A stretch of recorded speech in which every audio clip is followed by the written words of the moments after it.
Fala galera, hoje eu quero conversar com vocês sobre como criar boas melodias, né? Como é que a gente faz para conseguir criar melodias autênticas, bonitas, né? E realmente que toquem o coração das pessoas, né? Porque isso é importante numa boa melodia. Então, primeiramente, o que é a melodia, né? Muita gente às vezes não sabe diferenciar o que é a melodia. Melodia é aquilo que a gente assovia, que a gente canta, né? Por exemplo, se você for pegar uma música tipo Asa Branca, por exemplo, né? Então,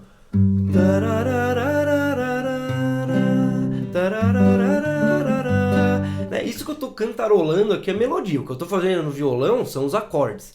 Que eu vou falar melhor também em outro vídeo. Vou falar também como é que a gente coloca esses acordes, né, numa melodia, tudo isso. Mas então uma melodia é isso que a gente canta, né? Que é uma linha, né, de notas. Mas como fazer uma boa melodia? Pessoal, existem sim padrões, né? Eu não gosto de falar muito essa palavra regras, mas existem padrões estéticos de uma boa melodia. Se a gente analisar minimamente uma melodia, a gente percebe essas características que vão, né, se repetindo nas boas melodias. Então eu vou falar um pouco das características, depois eu vou mostrar alguns exemplos aqui para vocês perceberem tudo isso que eu estou falando para vocês. Mas guardem bem essas características, porque é muito importante, né? Já vão escrevendo aí para vocês começarem a compor as melodias de vocês. Sem muita teoria, sem pensar muito, vamos conversar um pouco dessas características então. Então uma primeira característica muito importante de uma melodia é que ela tem notas próximas. Como uma melodia é uma sequência de notas, como eu estou dizendo, ela vai ter notas muito próximas. A gente não faz uma nota, depois uma longe, um outro salto, uma no agudo, uma no grave, uma sem noção, nada a ver uma com a outra. Não, é um caminho. Se você quer chegar numa nota aguda, que vai ser já, né, uma ideia que eu vou falar depois numa outra característica, você vai indo aos poucos para essa nota aguda, volta aos poucos para uma nota grave. Então, colocar notas próximas é uma primeira característica muito importante. Uma segunda característica importante é a gente não fazer muitos saltos. Já tem a ver com isso das notas próximas, mas é bom a gente pensar muito bem sobre isso. Então você não vai começar, por exemplo, uma nota aqui assim, uma melodia, né? Você vai começar uma nota aqui no sol, depois já fazer uma aqui e depois uma aqui assim, por exemplo. Não, né? Isso você vai fazer notas próximas. Né? Notinhas próximas. Por exemplo, eu estou fazendo aqui muito do ladinho uma da outra no violão, né? Então, desse jeito você vai começar a fazer melodias coerentes, né? Melodias que não ficam sem pé nem cabeça, porque a maioria das pessoas vem falar comigo, meus alunos, quando meus alunos entram na minha mentoria, né, que é realmente para elevar um nível assim, muito rapidamente, a dificuldade é essa, eles fazem melodias incoerentes, né? Melodias que não tem pé nem cabeça. Então a gente começa já vendo disso, notas próximas já vai ajudar bastante nisso, não fazer saltos então muito grandes de notas, né? E fazer realmente esses movimentos, como eu disse, você faz movimentos para cima e para baixo, né? Para cima e para baixo, sempre como se você tivesse um eixo no meio. No final, é interessante que as boas melodias elas ficam parecendo aquela onda sonora, sabe quando a gente vê a representação da onda sonora? Isso é uma coisa bem interessante. E a gente percebe, então, eu vou mostrar uns exemplos aqui, vocês vão ver, que as melodias boas, elas realmente ficam como uma onda sonora. Por que isso, né? Não é que o cara busca isso, né? Ele olha e fala, minha melodia agora tá parecendo uma onda sonora. Não é isso, não. Mas, quando a gente começa a fazer, então, essa ideia de notas próximas, que chegam no agudo, depois volta, né? Ficar fazendo essa compensação de agudo e grave, como eu tô dizendo aqui, ela naturalmente vai ter esse desenho aqui assim, né? Esse desenho meio ondular assim. Outra coisa que a gente tem que fazer muito, né, numa melodia, é fazer repetições. Então lembra que a gente viu do motivo, que é uma célula bem pequena? As melodias vão ter repetições também. Por exemplo, pegar a nona sinfonia do Beethoven.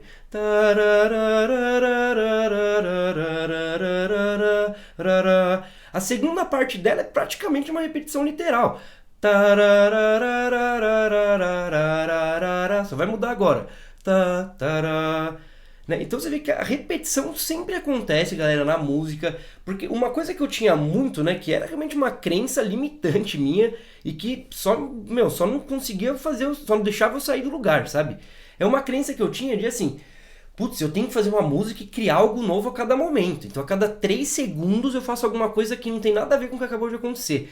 É o contrário, a gente tem que pegar uma ideia e saber como desenvolver ela. Né? Meus grandes mestres de composição sempre me falaram isso, falaram o quê? Cara, o compositor é o cara que sabe enrolar bem o ouvinte. Isso é importante a gente lembrar disso. O compositor é o cara que sabe enrolar, é o cara que sabe economizar.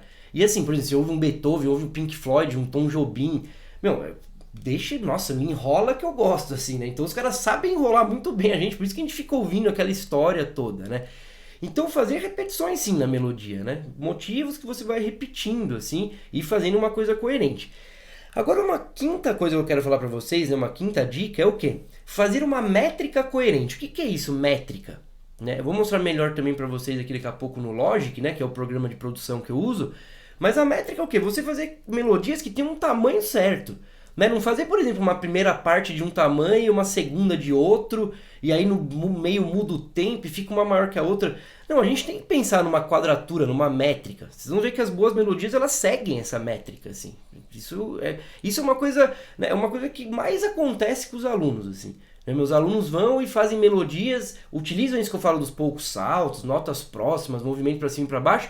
Só que aí muitas vezes a métrica está errada. Né? Uma primeira parte tem, por exemplo, 4 compassos, a outra tem 6 ou 5. Então isso já deixa incoerente, descaracteriza, sabe, o discurso musical. Né? A melodia ela tem muito a ver com o discurso musical. É como se fossem frases mesmo, quando a gente estivesse conversando com alguém. E essas coerências todas vão ajudar na hora de você compor uma boa melodia, entendeu? Então agora vamos aqui para o Logic que eu vou mostrar um pouquinho melhor para vocês, fazer uma pequena análise de algumas melodias. Bom, galera, então eu vou mostrar para vocês aqui alguns exemplos, né, para vocês entenderem isso que eu quis dizer sobre as boas melodias aqui, que seguem uma característica, né? Então esse primeiro exemplo aqui vai ser a Nona Sinfonia do Beethoven, que eu tinha acabado de falar para vocês. Então se a gente for ouvir ela, ó, notas próximas, pouco salto, ó, quando ele vai do agudo para o grave, ele vai indo aos poucos, né? Ó. Agora ele repete a ideia, ó. Tá vendo que é quase igual esse começo para outra parte, ó. Só agora que ele muda, ó, o finalzinho. Então percebe que isso daqui, né, é quase igual isso daqui. Só essas notas finais aqui que ele vai mudar, né? De resto é tudo igualzinho assim. Percebam também, por ele fazer esse altos e baixos aqui, e fazer poucos saltos, como eu estou dizendo, notas próximas, ele consegue, né, esse desenho aqui da onda sonora, como eu disse para vocês, né? Tá vendo? Parece uma ondinha sonora mesmo. E você percebe que até nessa outra parte da melodia, ele faz pequenas, né, ondas sonoras também, ó. Né, ó.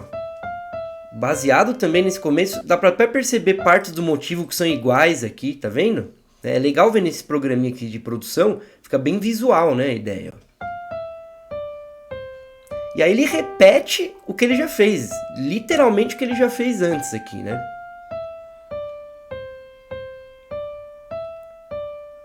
Então você vê que, pegando essas ideias que eu disse para vocês, né, de fazer poucos saltos, movimentos para cima e para baixo, você vai conseguir fazer já uma melodia coerente. Agora eu quero mostrar para vocês outro exemplo aqui, galera, que é uma melodia popular, né? Deixa eu abrir aqui. Por exemplo, a melodia da Asa Branca. Ele também vai fazer as mesmas coisas. Então, poucos saltos, né, repetições. Já dá pra gente ver, só pelo desenho aqui, ó, que isso aqui é uma praticamente repetição literal disso aqui, né? Ó. E olha aqui também como é muito parecido, ó. Só olhando pelo desenho, né? Então, estou falando, uma análise muito mínima já dá pra perceber isso. Né? Então, ó, poucas notas, notas próximas, ele sobe e desce, né? Ó. Ele faz esse primeiro motivo, a gente poderia dizer, repete esse motivo, ó, terminando diferente, igual o Beethoven fez. Ó, aqui quase igual o motivo, e ele faz uma finalização, né, para essa frase, né, que a gente poderia dizer. Então a melodia da Asa Branca, né, você vê que segue também essas características, e percebe como também parece uma onda sonora, né, ó, vai e volta, assim. Tudo isso por causa desse equilíbrio. Então quando a gente começa a seguir essas ideias, a gente consegue trabalhar muito melhor com as melodias, fazer melodias coerentes, né? Toda essa coisa que eu estava falando. Agora falando um pouco sobre a métrica, né, galera, que eu estava falando para vocês. Então a gente tem que ter métricas, o que são isso? As partes da melodia, elas têm que ter uma coerência do tamanho delas. O tamanho mesmo de tempo, assim, né? Então percebe que essa primeira célula aqui do Beethoven vai ter 4 compassos, por exemplo, aqui, né? Ó. Lembra? Isso é a primeira ideia da melodia da Nona Sinfonia do Beethoven, né? Ó. Aí termina. Lembra que depois havia uma repetição. Então, ó, esses 4 aqui em cima, se eu trouxer para cá, você percebe que vai dar exatamente a repetição. Ó, né? Termina exatamente na repetição. Se eu trouxer mais para cá, vem aquela parte que é um contraste, né, que ele faz, que é bem diferente do resto da melodia, né, ó, que é essa parte aqui. E percebe que ela também tem 4 pedaços, né, ó. E depois ele vai repetir de novo, né, e vão ter mais 4 aqui, ó. Então você percebe que tudo tem uma coerência, né? São 4 compassos e além disso tem uma coisa ainda mais profunda se a gente for perceber aqui, né? São 4 compassos e 4 vezes de 4 compassos. Então é 4 mais 4 mais 4 mais 4.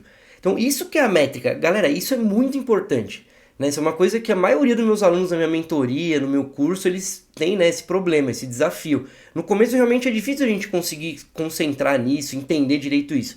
Mas é uma coisa realmente a se buscar. E pessoal, é o que eu estou dizendo aqui nesses vídeos. Se preparem, porque dia 8 vai ter a Maratona da Composição Autêntica, que, meu, vai ser totalmente reformulada de outros eventos que eu já fiz. E eu vou conseguir explicar para vocês de maneira muito mais aprofundada sobre tudo isso. Sobre boas melodias, métrica, desenvolvimento de ideias e tudo mais que vocês imaginam como a gente trabalha na composição musical, né? Então, se você quer se inscrever, eu já estou fazendo uma lista de pré-inscritos. Não esqueça que a maratona é totalmente grátis, né? Não vai ter custo nenhum. Vão ser 7 lives, então uma semana com aulas, onde a gente vai desenvolver músicas do zero. Então eu vou querer ouvir as ideias de vocês. Eu vou pedir para vocês fazerem desafios para mim, para eu ver nas outras lives, né? Então eu vou pedir um dia para vocês fazerem uma coisa.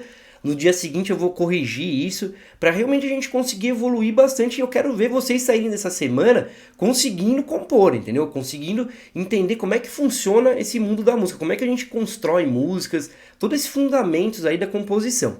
Então se vocês querem participar, falem comigo, né? Procurem eu no Instagram, né? Quem tá vendo aqui no Instagram ou quem tá vendo no YouTube, procura lá no Instagram. Composição na Prática com Ivan Sacavícios. E a gente vai se conversando e eu já coloco vocês então nesse grupo de pré-inscritos, onde eu vou passar todos os links, né, todos os materiais extra. Então para participar você tem que estar nesse grupo, né, de inscrição. Não adianta você do nada querer participar que não vai dar. Então já fala comigo para te pôr nesse grupo. É um grupo silenciado, né, onde eu simplesmente vou passar os links, tudo isso para vocês. Beleza? Então a gente vai se falando e até o próximo vídeo.